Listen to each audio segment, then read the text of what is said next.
नमस्कार, प्रणाम, स्वागत है आप सभी का एक बार फिर से बोधिसत्व पीसीएस में and you were watching Nostrum the ultimate current affair series for 70th BPSC preliminary examination. My dear friend, section wise इसमें कवर कराया जा रहा है पूरे एक साल का करंट अफेयर्स, जो कि आपके 70वीं बीपीएससी प्रिलिमिनरी एग्जामिनेशन के लिए बहुत ही ज़्यादा इंपॉर्टेंट है। Through video lecture and PDF notes हम कवर कर रहे हैं। वीडियो लेक्चर सबके लिए फ्री है और पीडीएफ नोट्स के लिए मात्र 251 रुपये आपको पेड करने होंगे। यदि आप इसका पेड मेंबर बनना चाहते हो तो नीचे वीडियो को डिस्क्रिप्शन बॉक्स में इसका लिंक दिया गया है, आप उस प्रोसीजर को फॉलो करके इसका पेड मेंबर भी आप बन सकते हो माय डियर फ्रेंड। अभी हम देखेंगे राष्ट्रीय परिदृश्य पूरे 10 से 11 महीने का, जो कि आपके 70वीं बीपीएससी के लिए काफ़ी इंपॉर्टेंट है। इसमें अगस्त 2023 से दो सेगमेंट में देखेंगे, अगस्त 2023 से जनवरी 2024, फिर जनवरी 2024 से जून 2024 तक के जो भी राष्ट्रीय स्तर पे नेशनल लेवल पे करंट डेवलपमेंट हुए हैं उसको माय डियर फ्रेंड।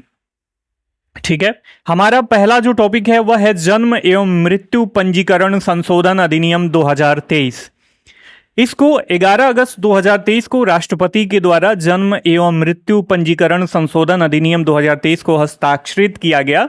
और कोई भी विधेयक जब राष्ट्रपति के द्वारा हस्ताक्षरित कर दिया जाता है और राज्यसभा लोकसभा के द्वारा पारित होकर जब राष्ट्रपति के द्वारा उसको अनुमोदित कर दिया जाता है, हस्ताक्षरित कर दिया जाता है, तो वो अधिनियम में, एक्ट में, कानून में कन्वर्ट हो जाता है।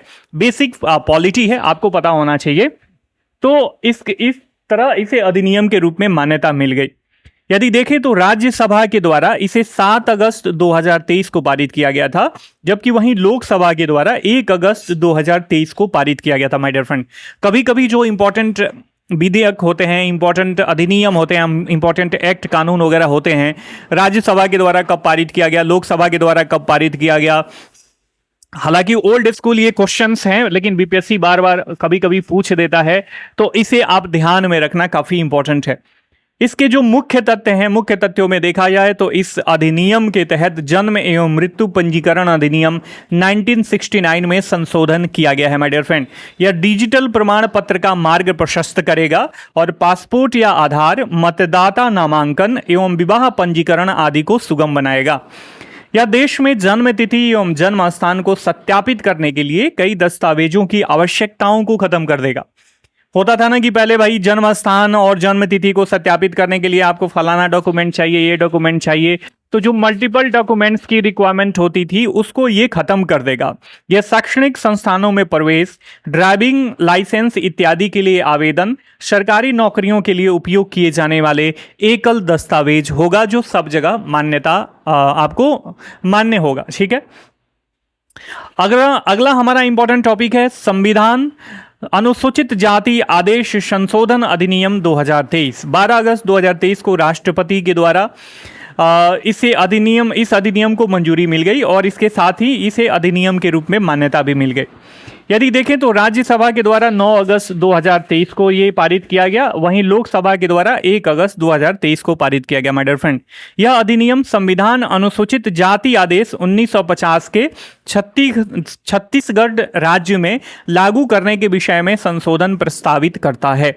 ठीक है, तो देखो ये जो करंट अफेयर्स है ना, ये करंट अफेयर्स उतना इंपॉर्टेंट नहीं है कि ये एग्जाम में पूछ दे, लेकिन इससे एफिलिएटेड किस संदर्भ में बात करी जा रही है, कौन सा स्टैटिक टॉपिक जो है इसमें एफिलिएटेड है, जो 70वीं बीपीएससी के लिए क्वाइट इंपॉर्टेंट है, तो वो है कि अधिनियम में छत्तीसगढ़ के मेहरा, महार या मेहर समुदाय के पर्यायवाची के रूप में महारा और मेहरा समुदायों को शामिल करने का प्रावधान किया गया है माय डियर फ्रेंड। तो ये आपको पता होना चाहिए कि जो भी ये अनुसूचित जाति है, मेहरा, महार और मेहर, ये कहाँ पे है, तो आपके छत्तीसगढ़ में है माय डियर फ्रेंड।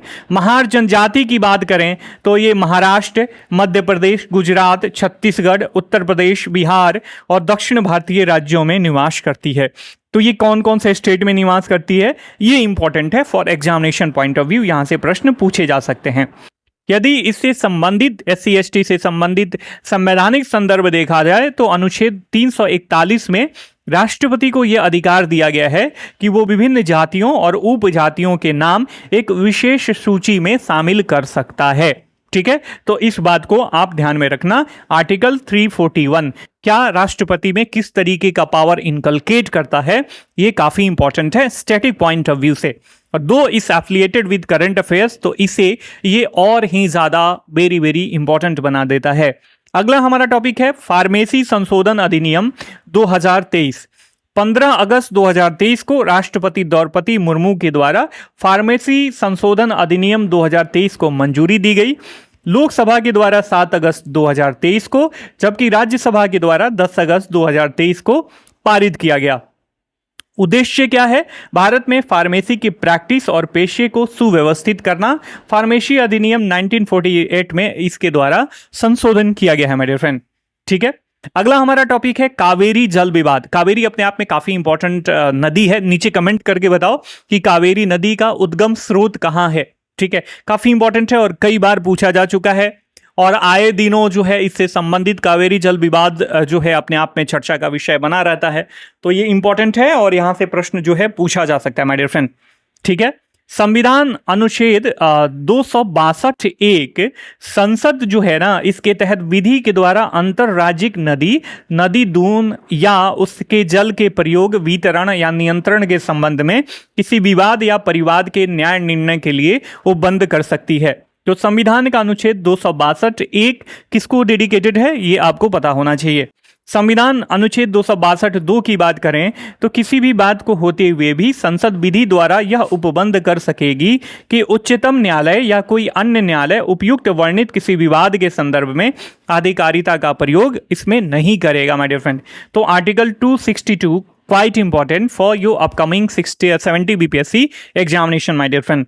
जेल सुधारों पर सुप्रीम कोर्ट की एक समिति गठित करी गई थी पूर्व न्यायाधीश अमिताभ राय के द्वारा। ठीक है, अमिताभ रॉय के द्वारा इनकी अध्यक्षता में गठित करी गई थी, ध्यान में रखना। समिति ने कहा है कि जेलों में भीड़ भाड़ से निपटने के लिए त्वरित सुनवाई एक प्रभावी उपकरण हो सकता है। इन ह्यूमन तरीके से ट्रायल बेसिस पे, मान लो कि कोई ट्रायल में ही रख पूरा 1 साल गुजर गया बेचारे का और पता चले कि वो लास्ट में जो है वो दोषी ही नहीं है और दोषी न होते हुए भी 1 साल गुजर गया, तो त्वरित कार्रवाई की बात करी जा रही है। इसको लेके बहुत सारे वैसे भी बहुत सारे पेंडिंग केसेज रहते हैं हमारे जुडिशरी सिस्टम के सामने, और उसमें भी जब जेल का इंफ्रास्ट्रक्चर इतना बढ़िया से डेवलप नहीं है तो इसीलिए ये समिति जो है, अमिताभ रॉय की समिति, पूर्व न्यायाधीश रहे हैं, इन्होंने कहा है कि त्वरित निर्णय जो न्याय निर्णय होता है वो करा जाए, त्वरित सुनवाई करी जाए ताकि जो है जेल में जो भीड़ भाड़ बढ़ रहा है उससे हम निजात पा सकें। देखो, हमारी अदालतों की बात करें ना तो मामले के निपटारे की प्रचलित दर के अनुसार बैकलॉग को निपटाने में 324 साल से अधिक का समय लगेगा, ऐसा ये बताया गया इस रिपोर्ट में। और 2018 में जारी नीति आयोग की एक रणनीति पत्र के अनुसार ये बताया जा रहा है। ठीक है, इस 2018 में जारी नीति आयोग की एक रणनीति पत्र के द्वारा कि हमारे द्वारा जो भी बैकलॉग है इसको निपटाने में 324 साल लग सकते हैं। विश्व भर में जो लंबित अदालती मामले हैं उनकी सबसे अधिक संख्या किसमें है? भारत में लगभग 4.7 करोड़ के करीब है माय डियर फ्रेंड। और this topic is quite important for your mains examination also, तो consider it if you are writing for the mains, तो यहां से आप इसे फॉर्डर के रूप में, फीडर के रूप में काम कर सकते हो, इसका यूटिलाइजेशन कर सकते हो माय डियर फ्रेंड। ठीक है, सर्वोच्च न्यायालय में 57,987 मामले, उच्च न्यायालयों की बात करें तो ये 49 लाख मामले लंबित हैं राष्ट्रीय न्यायिक डेटा ग्रिड के अनुसार माय डियर फ्रेंड। भारत की जिला अदालतों में 2.4 करोड़ मामले लंबित हैं, जिसमें 23 लाख 10 वर्षों से अधिक समय से लंबित हैं, जबकि 39 लाख जो है 5 से 10 वर्षों के बीच लंबित हैं। काफी भयावह स्थिति है, तो इस चीज को आप ध्यान में रखना।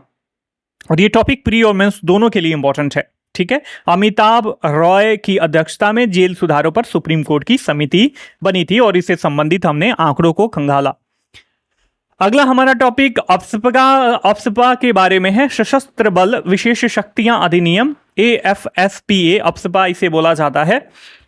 देखो, गृह मंत्रालय के द्वारा ना नागालैंड, अरुणाचल प्रदेश, असम, मणिपुर के कुछ क्षेत्रों में सशस्त्र बल अधिनियम को अगले 6 महीनों के लिए बढ़ाने की घोषणा करी गई है माय डियर फ्रेंड। ठीक है, यदि अफ्सपा की बात करें तो सशस्त्र बलों को अशांत क्षेत्रों में सार्वजनिक व्यवस्था बनाए रखने के लिए इसके तहत विशेष अधिकार यह प्रदान करता है। और ये अशांत क्षेत्रों में तैनात सशस्त्र बलों, केंद्रीय सशस्त्र पुलिस बलों को कानून का उल्लंघन करने वाले व्यक्तियों की हत्या करने, गिरफ्तारी करने, बिना वारंट के तलाशी लेने, अभियोजन और कानूनी मुकदमों को सुरक्षा प्रदान करने जैसी कार्रवाई का अधिकार भी प्रदान करता है माय डियर फ्रेंड। अफस्पा की बात करें तो पहली बार 1958 में नागा विद्रोह से निपटने के लिए इसे लागू किया गया। अगला हमारा टॉपिक है समलैंगिक विवाह को कानूनी मान्यता नहीं। देखो, सुप्रिया चक्रवर्ती वर्सेस अन्य बनाम भारत संघवाद में 17 अक्टूबर 2023 को सुप्रीम कोर्ट की एक 5 सदस्यीय संविधान पीठ ने अपने फैसले में समलैंगिक विवाह को कानूनी मान्यता देने के लिए विशेष विवाह अधिनियम में संशोधन से क्या कर दिया? इनकार कर दिया, डिनाई कर दिया। कोर्ट ने समलैंगिक विवाह को मौलिक अधिकार मानने से भी इनकार कर दिया। कोर्ट ने कहा कि समलैंगिक विवाह नागरिक संघों की कानूनी मान्यता केवल संसद और राज्य विधान मंडलों द्वारा ही दिया जा सकता है। माय डियर फ्रेंड, देखो यहाँ पे ना एक static point which is quite important और in the my point of view कि आपके साथ मैं शेयर करना इंपॉर्टेंट है, और इससे संबंधित जो है प्रश्न प्रीवियसली पूछा जा चुका है। जैसे आर्टिकल 21 के बहुत सारे सब क्लॉज हैं। आर्टिकल 21 में बहुत सारी चीजें शामिल हैं आपके जीवन को शांतिमय, सुखमय और प्रगतिशील बनाने के लिए। तो इसमें एक प्रगतिशील थॉट ये भी है कि आप अपने इच्छा के अनुसार अपने पार्टनर से शादी कर सकते हो, मतलब अपनी इच्छा अनुसार शादी कर सकते हो, लेकिन उसमें समलैंगिक विवाह वगैरह की बात नहीं करी गई है। ठीक है, तो ये बात मत समझना कि ये समलैंगिक विवाह भी एक तरीके से क्या है, मौलिक अधिकार है। अपने इच्छा अनुसार अपने साथी से ब्याह करना ये क्या है, आर्टिकल 21 में है, लेकिन उसमें समलैंगिक विवाह की बात नहीं करी जाती है, नेचुरल शादी की बात करी जाती है। ठीक है, इसको ध्यान में रखना। ठीक है, और यहां से कंफ्यूजन ना हो, इसलिए इस चीज को स्पष्ट रखना चाहिए आपको। ठीक है, तो कानूनी मान्यता नहीं दिया है। विशेष विवाह अधिनियम 1954 की बात करें तो भारत के लोगों, विदेशों में रहने वाले सभी भारतीय नागरिकों के लिए नागरिक विवाह का प्रावधान किया गया है, चाहे वह धर्म और आस्था कुछ भी हो। ठीक है, भारत में विवाह व्यक्तिगत कानूनों जैसे हिंदू विवाह अधिनियम 1955, मुस्लिम पर्सनल लॉ एप्लीकेशन अधिनियम 1937 आदि या विशेष विवाह अधिनियम 1954 के तहत पंजीकृत किए जा सकते हैं। ठीक है, तो देखो यहां पे ईयर भी कंफ्यूज हो जाता है बच्चों को। तो विशेष विवाह अधिनियम कब है? 1954, और हिंदू विवाह अधिनियम 1955। तो जो ये 1 साल का गैप है ना, तो लोग क्या कर देते हैं, मिक्स कर देते हैं इसे। तो इसे आप ध्यान में रखना, ये इंपॉर्टेंट है, भूलना नहीं चाहिए। मैंने टेस्ट में पूछा भी था, तो बच्चे क्या कर दिए थे, अमूमन बच्चों के गलत हो गए थे। मेरा युवा भारत स्वायत्त निकाय काफी इंपॉर्टेंट है। 11 अक्टूबर 2023 को केंद्रीय मंत्रिमंडल के द्वारा मेरा युवा भारत नामक एक स्वायत्त निकाय की स्थापना को मंजूरी दी गई। 31 अक्टूबर 2023 को राष्ट्रीय एकता दिवस पर इसे लॉन्च करा गया। नीचे वीडियो के डिस्क्रिप्शन बॉक्स में मतलब कमेंट बॉक्स में कमेंट करके बताओ कि राष्ट्रीय एकता दिवस किस उपलक्ष्य में मनाया जाता है। इंपॉर्टेंट है और पूछा भी जा चुका है प्रीवियसली। इसके उद्देश्य की बात करें, किसके उद्देश्य की, मेरा युवा भारत स्वायत्त निकाय की बात करें तो इससे युवा विकास के लिए एक संपूर्ण सरकारी मंच बनाना है। राष्ट्रीय युवा नीति में युवा की परिभाषा के अनुसार 15 से 29 वर्ष की आयु के युवाओं के लिए इसे केंद्रित किया गया है माय डियर फ्रेंड। ठीक है, इसके तहत विशेष रूप से किशोरों के लिए बनाए गए कार्यक्रम घटकों के मामलों में लाभार्थियों की आयु सीमा 10 से 19 वर्ष होगी।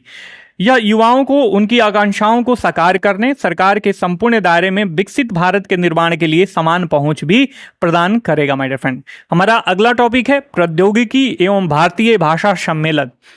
इसकी बात करें तो 30 सितंबर से 1 अक्टूबर 2023 को नई दिल्ली में केंद्रीय शिक्षा मंत्रालय के द्वारा इसका आयोजन किया गया। उद्देश्य क्या है? राष्ट्रीय शिक्षा नीति 2020 के दृष्टिकोण के अनुरूप वर्तमान शिक्षा इको प्रणाली से भारतीय भाषाओं में निहित सहज अंतरण की सुविधा प्रदान करना है। भारत सरकार ने प्रसिद्ध तमिल कवि और स्वतंत्रता सेनानी महाकवि चिन्ना स्वामी सुब्रमण्यम भारती के जन्मदिन 11 दिसंबर को भारतीय भाषा दिवस के रूप में मनाने का प्रस्ताव किया है। तो महाकवि चिन्ना स्वामी सुब्रमण्यम भारती अपने आप में इंपॉर्टेंट है। 11 दिसंबर को भारतीय भाषा दिवस के रूप में, जो कि इनका जन्म दिवस है, मनाने के रूप में सरकार ने निर्णय लिया है। लोकसभा आचार समिति quite important for this time, और ये आपके प्री के लिए तो इंपॉर्टेंट है ही, साथ में ये मेंस के लिए भी इंपॉर्टेंट है। शॉर्ट आंसर में पूछा जा सकता है, तो ध्यान में रखना। 1996 में पीठासीन अधिकारियों के सम्मेलन में दोनों सदनों के लिए आचार समिति का सुझाव दिया गया था।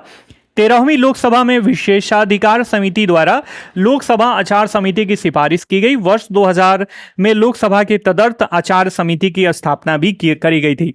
और दो तदर्थ मीन्स अस्थायी होते हैं, काम निपट गया तो समिति खत्म। लेकिन 2015 में आचार समिति लोकसभा का स्थायी हिस्सा बन गई थी। ठीक है, तो ध्यान में रखना, ये सारे लाइन ना वेरी वेरी इंपॉर्टेंट लाइन है, यहां से प्रश्न पूछा जा सकता है। यदि सदस्यों और उनकी नियुक्तियों की बात करें तो लोकसभा आचार समिति में कुल 15 सदस्य होते हैं।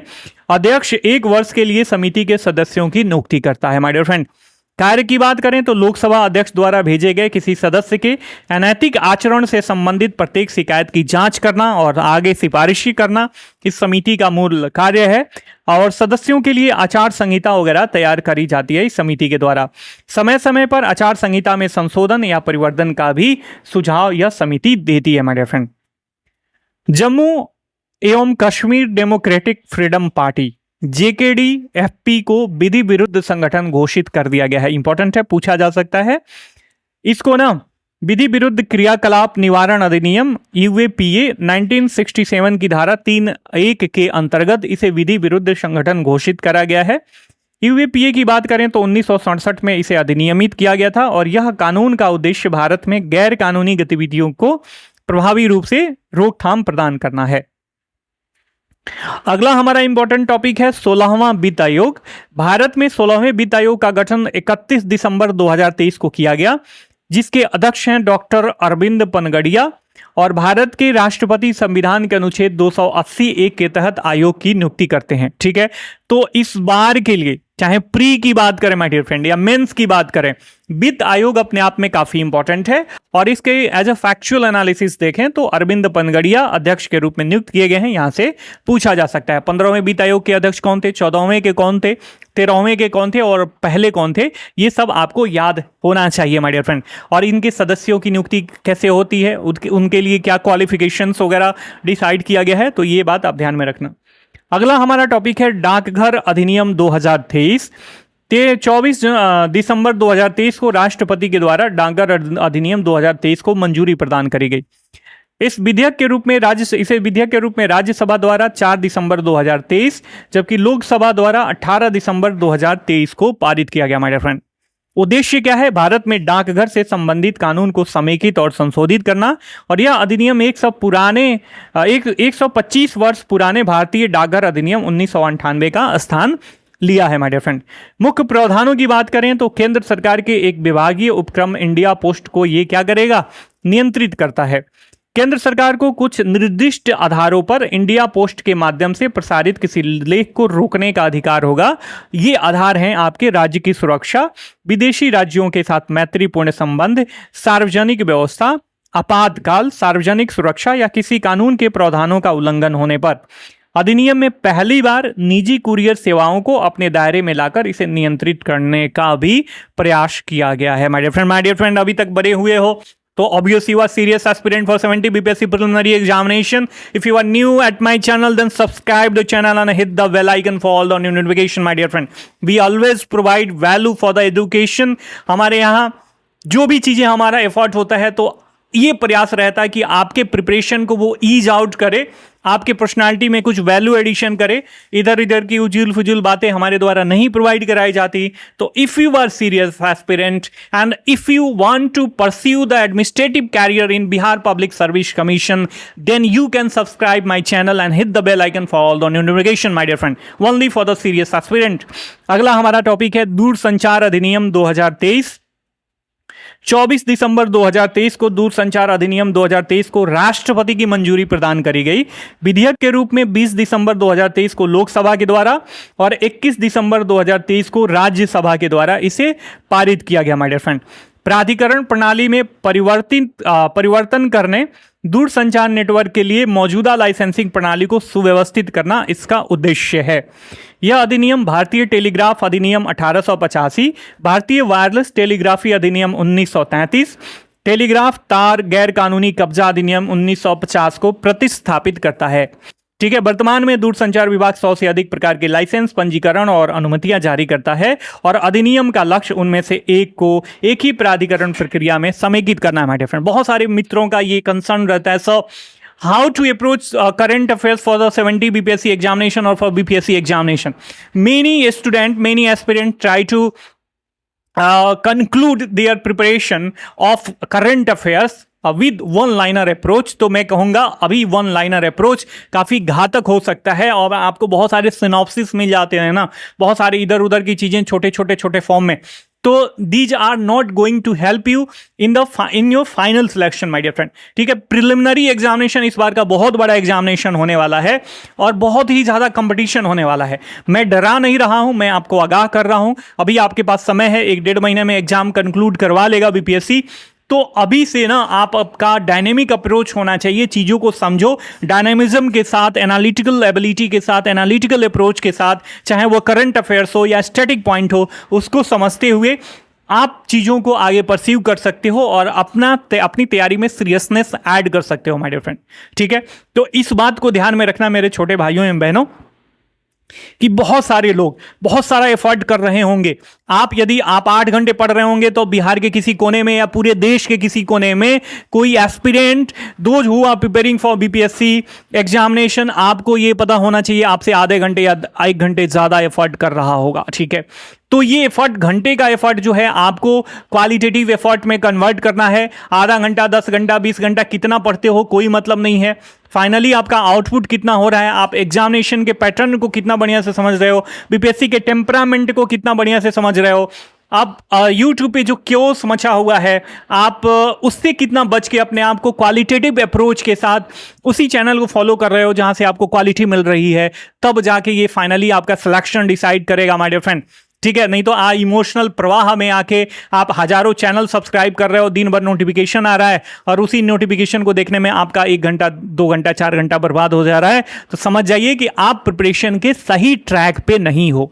ठीक है, तो आप अपने आप को कंसंट्रेट करो, अपने आप को कंपोज करो, अपने आप को काम करो।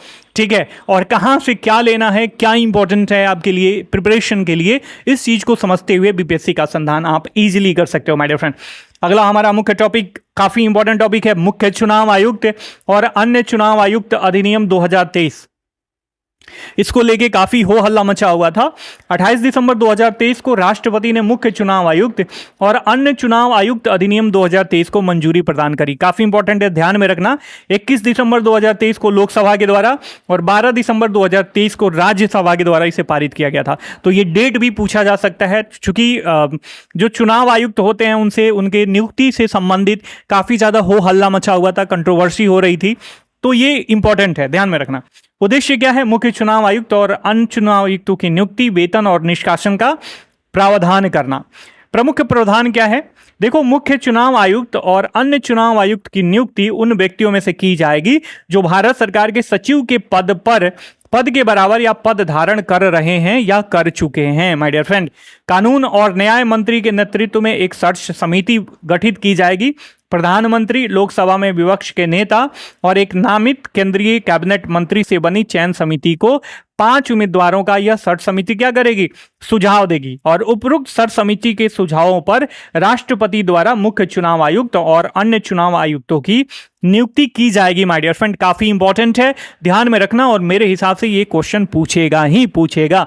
सुप्रीम कोर्ट की संविधान पीठ ने अनूप बर्नवाल बनाम भारत संघ मामले में निर्देश दिया था कि राष्ट्रपति द्वारा मुख्य चुनाव आयुक्त और अन्य चुनाव आयुक्तों की नियुक्ति 3 सदस्यीय उच्च स्तरीय समिति की सलाह पर की जाएगी 2 मार्च 2023 को माय डियर फ्रेंड। ठीक है, अगला हमारा टॉपिक 5 राज्यों में विधानसभा चुनाव से संबंधित है, इंपॉर्टेंट है। मुख्यमंत्री कौन है, राज्यपाल कौन है, पूछा जा सकता है। 7 से 30 नवंबर 2023 के मध्य 5 राज्यों मध्य प्रदेश, राजस्थान, छत्तीसगढ़, तेलंगाना और मिजोरम में विधानसभा चुनाव संपन्न हुए। मध्य प्रदेश की बात करें तो भारतीय जनता पार्टी को कुल 163 सीटें मिली हैं इसमें, और मध्य प्रदेश के राज्यपाल मंगू भाई छगन भाई पटेल ने डॉक्टर मोहन यादव को नए मुख्यमंत्री के रूप में पद एवं गोपनीयता की शपथ दिलाई 13 दिसंबर 2023 को। जगदीश देवड़ा और राजेंद्र शुक्ला ने प्रदेश के उप मुख्यमंत्री के पद की शपथ ली और नरेंद्र सिंह तोमर को मध्य प्रदेश के 16वीं विधानसभा का अध्यक्ष मनोनीत किया गया है। वहीं राजस्थान की बात करें तो भाजपा को 115, कांग्रेस को 69 और बहुजन समाज पार्टी को 2 और अन्य को 13 सीटें मिली। यहाँ के राज्यपाल कलराज मिश्रा जी हैं और इन्होंने भजन लाल शर्मा को राजस्थान के 14वें मुख्यमंत्री के रूप में शपथ दिलाई माय डियर फ्रेंड। दिया कुमारी प्रेमचंद बैरवा ने भी राज्य के 2 उप मुख्यमंत्रियों के रूप में शपथ लिया, तो काफी इंपॉर्टेंट नाम है, ध्यान में रखना। वहीं छत्तीसगढ़ की बात करें तो बीजेपी को 54 सीटें, कांग्रेस को 35 और गोंडवाना गणतंत्र पार्टी को 1 सीट प्राप्त हुई। राज्यपाल विश्वभूषण हरिचंद्र ने नए मुख्यमंत्री के रूप में विष्णुदेव साय को पद और गोपनीयता की शपथ दिलाई my dear friend. Vijay Sharma और अरुण साव ने उप मुख्यमंत्रियों के रूप में पद एवं गोपनीयता की शपथ ली। वहीं तेलंगाना की बात करें तो तिमिल साई सुंदरराजन ने कांग्रेस नेता रेवंत रेड्डी को उप मुख्यमंत्री के रूप में शपथ दिलाई। राज्यपाल हैं तिमिली साई सुंदर राजन, ध्यान में रखना। रेवंत रेड्डी व्यक्तिगत रूप से तेलंगाना के दूसरे और कार्यकाल के अनुसार तीसरे मुख्यमंत्री हैं। मल्लू भट्टी विक्रमांक को उप मुख्यमंत्री बनाया गया है। वहीं मिजोरम की बात करें तो राज्यपाल हरि बाबू कम्भमपति ने जोरम पीपुल्स मूवमेंट के नेता लाल दुहोमा को मुख्यमंत्री के रूप में पद एवं गोपनीयता की शपथ दिलाई और ये राज्य के 6ठे मुख्यमंत्री हैं। इंपॉर्टेंट है और प्रश्न पूछा जा सकता है। अगला हमारा टॉपिक है विजय राघवन समिति। संदर्भ क्या है? प्रधानमंत्री ने सशस्त्र बलों, सैन्य, नागरिक नौकरशाही, रक्षा अनुसंधान और विकास संगठन को रक्षा निर्माण में लागत अधिकता और परियोजना में देरी को समाप्त करने की अपील की है ताकि आत्मनिर्भर भारत को सफल बनाया जा सके। और इसके लिए विजय राघवन समिति का गठन किया गया। रक्षा मंत्रालय ने प्रोफेसर के विजय राघवन के नेतृत्व में एक समिति का गठन किया जिसका उद्देश्य डीआरडीओ और देश में रक्षा अनुसंधान और विकास पारिस्थितिकी तंत्र के कार्यकरण की समीक्षा और पुनर्संरचना करना है माय डियर फ्रेंड। अगला हमारा टॉपिक है Commonwealth attorney and solicitor general conference 2024 नई दिल्ली में आयोजित। थीम क्या था? न्याय वितरण में सीमा पार चुनौतियां। इस सम्मेलन में प्रमुख कानूनी विशेषज्ञों को एक साथ लाकर न्याय प्रणाली से संबंधित महत्वपूर्ण मुद्दों पर विचार विमर्श करने का अवसर प्रदान किया गया my dear friend. Diamond jubilee celebration, हीरक जयंती समारोह ऑफ सुप्रीम कोर्ट। 28 जनवरी 2023 को प्रधानमंत्री ने सुप्रीम कोर्ट की हीरक जयंती समारोह का उद्घाटन किया। इस अवसर पर प्रधानमंत्री ने नागरिक केंद्रित सूचना और प्रौद्योगिकी पहलों का भी शुभारंभ किया जिसमें digital supreme court reports, digital court 2.0 और सुप्रीम कोर्ट की नई वेबसाइट भी शामिल है। सुप्रीम कोर्ट का गठन 26 जनवरी 1950 को संविधान के लागू होने के साथ हुआ था और भारत में संविधान का अनुच्छेद 124 सुप्रीम कोर्ट की स्थापना और उसकी संरचना के बारे में प्रावधान करता है और अनुच्छेद 124(1) के अनुसार भारत में एक सर्वोच्च न्यायालय होगा जिसमें एक मुख्य न्यायाधीश और अन्य न्यायाधीश भी इसमें शामिल होंगे माय डियर फ्रेंड। ठीक है। एपोस्टिलिक कन्वेंशन और हालिया न्यायिक निर्णय के संदर्भ में इलाहाबाद हाईकोर्ट ने फैसला दिया है कि सरकार एपोस्टिलिक कन्वेंशन पर हस्ताक्षर करने वाले देशों द्वारा जारी एपोस्टिलिक दस्तावेजों पर संदेह नहीं कर सकती। इस निर्णय के बारे में यह मामला Nauromati Devi Ganpat versus union of India का है जिसमें एक भारतीय मूल की विदेशी नागरिक के लिए overseas citizen of India card की पात्रता की जांच की गई थी। प्रमुख बिंदु, अदालत ने कहा है कि उत्तरदाता याचिकाकर्ता को नेटिविटी सर्टिफिकेट दैट मीन्स निवास प्रमाण पत्र प्रस्तुत करने के लिए मजबूर नहीं कर सकते आप, खासकर तब जब सरकारी अधिकारी इसे बनाए रखने में असमर्थ हों। अंतर्राष्ट्रीय संदर्भ की बात करें तो अदालत ने भारत के योग कन्वेंशन पर हस्ताक्षरकर्ता होने के संदर्भ में कहा है कि एपोस्टिलिक दस्तावेज जो मिनिस्ट्री ऑफ एक्सटर्नल अफेयर्स द्वारा मान्यता प्राप्त है कानूनी रूप से वैध माने जाएंगे। ठीक है। अगला हमारा टॉपिक है multi dimensional poverty index in India since 2005-6। Quite important है, 2005-6 से जारी किया जाता है माय डियर फ्रेंड। काफी इंपॉर्टेंट है, ध्यान में रखना, एक एक लाइन एक एक पॉइंट इसका इंपॉर्टेंट है फॉर प्री और मेंस एग्जामिनेशन बोथ। ठीक है। मेंस एग्जामिनेशन में चाहे आप फॉर्डर का काम कर सकता है, प्री में सीधे सीधे प्रश्न पूछे जा सकते हैं। महत्वपूर्ण उपलब्धि इसमें बताया गया है कि 9 वर्षों में, पिछले 9 वर्षों में 2013-14 से बात करें 2022-23 के बीच 24.82 करोड़ लोग बहुआयामी गरीब से बाहर निकले हैं। ठीक है। चर्चा पत्र का विमोचन करते हुए नीति आयोग के सदस्य प्रोफेसर रमेश चंद्र, नीति आयोग के सीईओ डॉक्टर BVR सुब्रमण्यम द्वारा जारी किया गया जिसमें Oxford policy and human development initiative और संयुक्त राष्ट्र विकास कार्यक्रम का भी तकनीकी सहयोग लिया गया है। मल्टी डायमेंशनल गरीबी सूचकांक की बात करें तो वैश्विक रूप से मान्यता प्राप्त एक व्यापक सूचकांक है जो गरीबी को केवल आर्थिक पहलुओं से परे जाकर कई आयामों में मापता है। मल्टी डायमेंशनल ठीक है, माफ कीजिएगा, मल्टी डायमेंशनल मतलब बहुआयामी गरीबी सूचकांक केवल ये आर्थिक पहलुओं की ही बात नहीं करता, जीवन की गुणवत्ता, एजुकेशन वगैरह की भी बात करता है माय डियर फ्रेंड। यदि पद्धति की बात करें तो ये अल्कायर फोस्टर पद्धति पर आधारित है, जो लोगों को उस सार्वभौमिक मानदंड के आधार पर गरीब मानता है जो गंभीर गरीबी का आकलन करने के लिए डिजाइन किया गया है। मुख्य निष्कर्षों की बात करें तो 2013-14 में ये जो एमपी आई थी, मल्टी डायमेंशनल पॉवर्टी, ये जो है 29.17 से घटकर 2022-23 में 11.28% पर रह गई है। 17.89% अंकों की भारी कमी इसमें देखी गई है। राज्यवार प्रभाव की बात करें तो उत्तर प्रदेश में 5.94 करोड़ लोगों ने बहुआयामी गरीब से बाहर निकलने में सफलता प्राप्त की है। वहीं बिहार की बात करें तो 3.77 करोड़ गरीबी रेखा से लोग बाहर निकले हैं। मध्य प्रदेश में 2.30 करोड़ लोग गरीबी रेखा से बाहर निकले हैं। राजस्थान में 1.87 करोड़ गरीबी रेखा से बाहर निकले हैं माय डियर फ्रेंड। ठीक है, गिरावट की गति देखें तो 2015-16 से 2019-20 में गरीबी डेटा काउंट अनुपात में तेजी से कमी हुई है। 10.66% वार्षिक गिरावट दर्ज करी गई है। वहीं 2005-6 से 2015-16 में धीमी गति से कमी 7.69% वार्षिक गिरावट दर्ज करी गई है। सूचकांक और पद्धति की बात करें तो सूचकांकों के अनुसार अध्ययन अवधि के दौरान करीब 12 एमपीआई संकेतकों में महत्वपूर्ण सुधार हुआ है और डेटा सीमाओं में 2013-14 में गरीबी स्तरों की तुलना 2022-23 के वर्तमान परिदृश्य से करने के लिए अनुमानित आंकड़ों का उपयोग इसमें किया गया माय डियर फ्रेंड। ठीक है, तो ये था। अब अगले हम टॉपिक पे पहुंचते हैं, हमारा है चुनावी बॉन्ड योजना असंवैधानिक घोषित करी गई है सर्वोच्च न्यायालय के द्वारा। ठीक है, सर्वोच्च न्यायालय की 5 न्यायाधीशों की खंडपीठ ने, संविधान खंडपीठ ने 15 फरवरी 2024 को इसे असंवैधानिक घोषित कर दिया।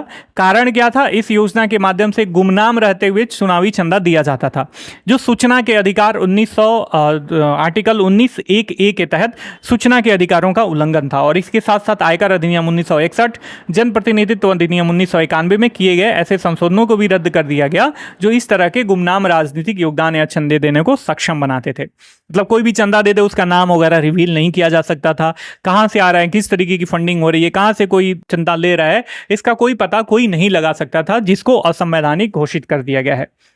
चुनावी बॉन्ड योजना की बात करें तो 2017 में एक वित्त विधेयक के माध्यम से इसे पेश किया गया था, 2018 में लागू किया गया था।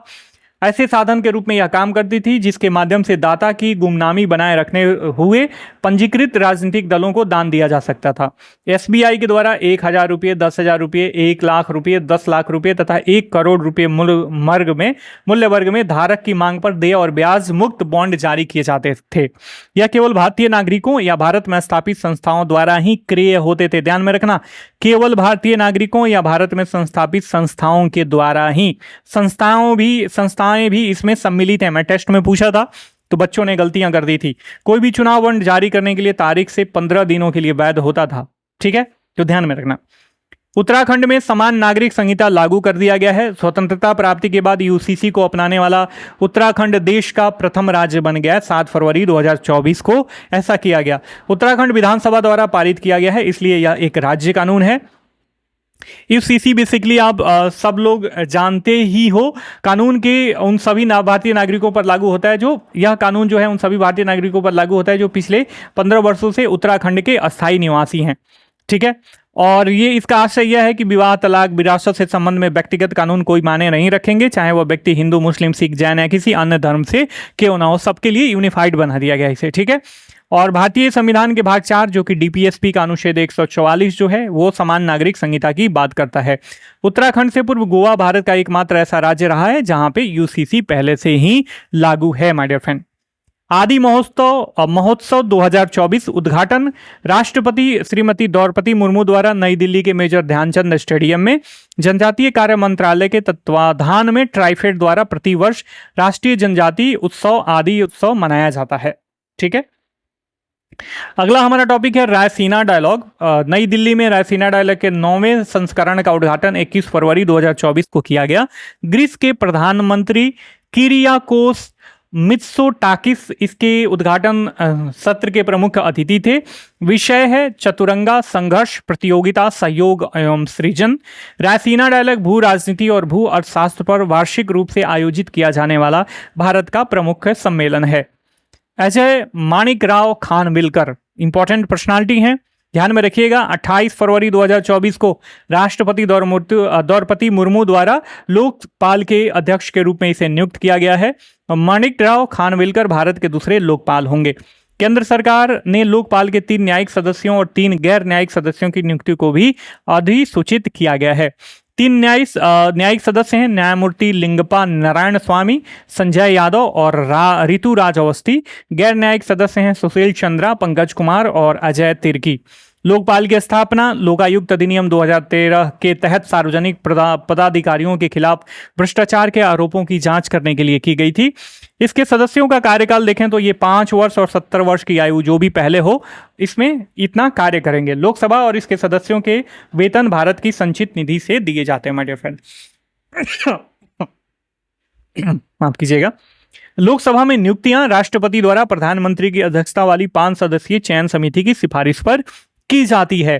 5 सदस्यीय लोकपाल चयन समिति के अध्यक्ष प्रधानमंत्री होते हैं।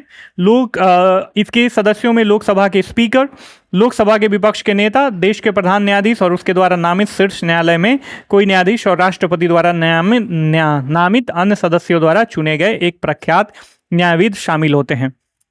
लोकपाल प्रधानमंत्री, केंद्र सरकार के मंत्री, संसद सदस्य और केंद्र सरकार के किसी अधिकारी के खिलाफ भ्रष्टाचार के आरोपों की जांच करने के लिए हेतु अधिकृत है मेरे फ्रेंड।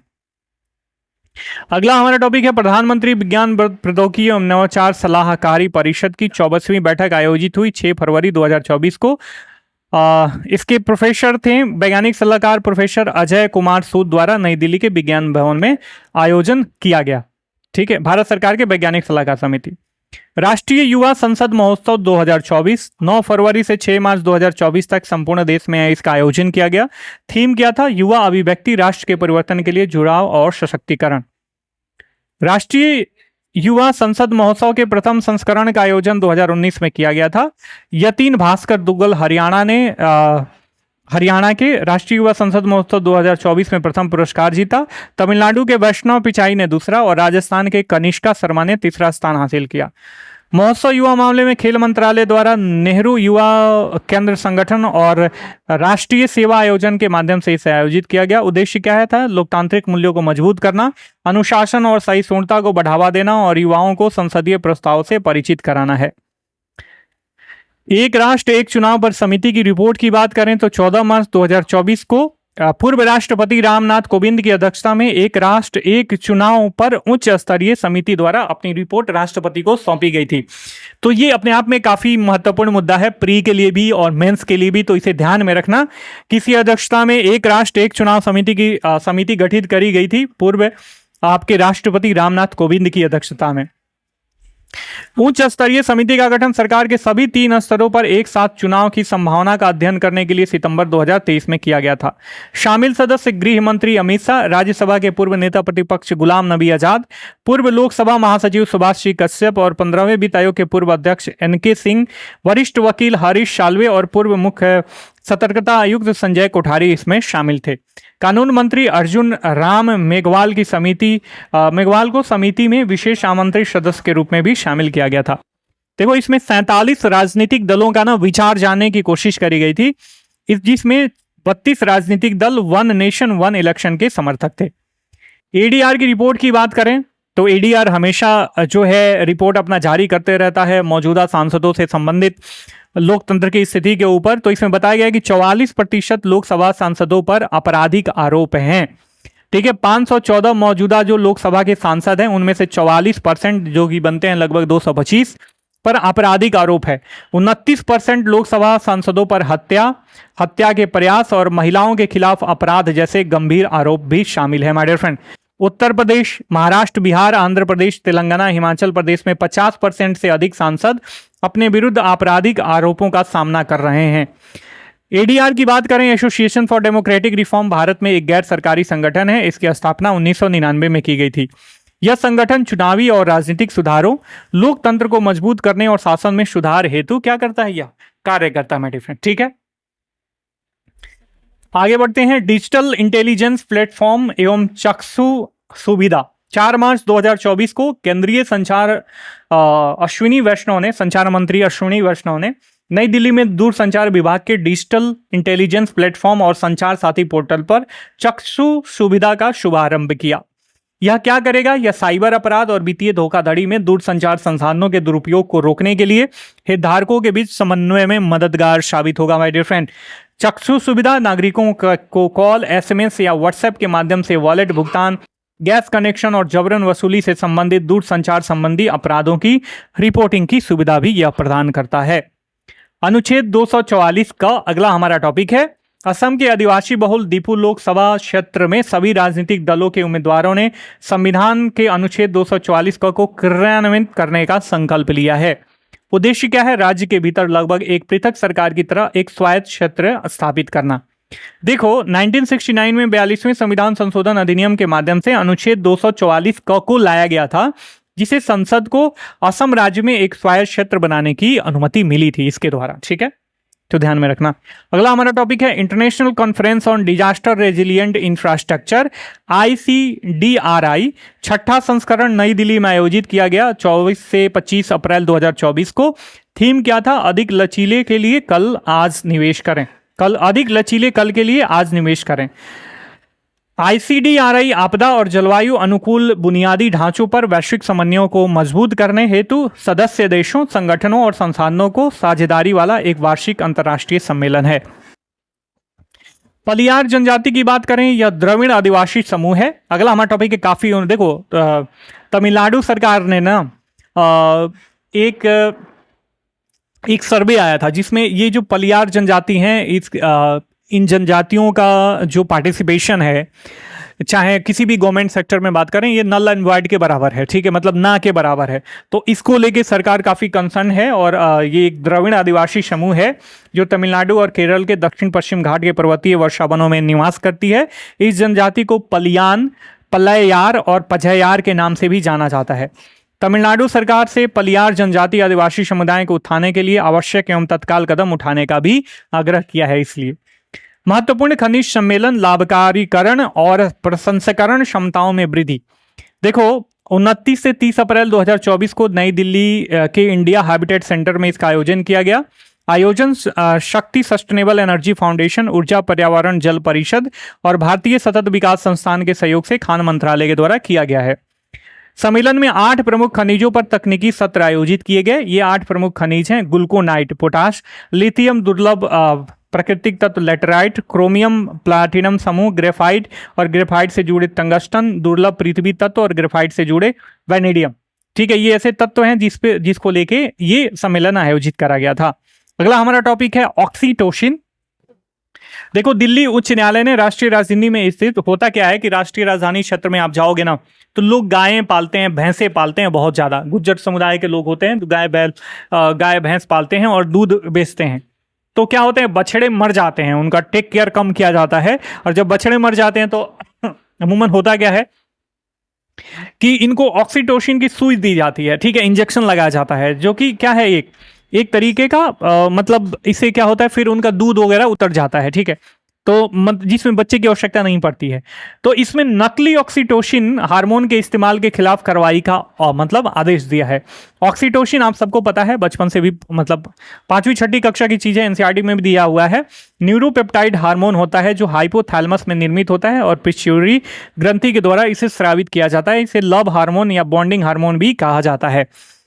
ऑक्सीटोसिन प्रसव के दौरान गर्भाशय के संकुचन को उत्तेजित करता है और प्रसव को सुविधाजनक भी बनाता है। माय डियर फ्रेंड, अगला हमारा इंपॉर्टेंट टॉपिक है, पटना उच्च न्यायालय द्वारा बिहार के 65% आरक्षण को रद्द घोषित कर दिया गया है।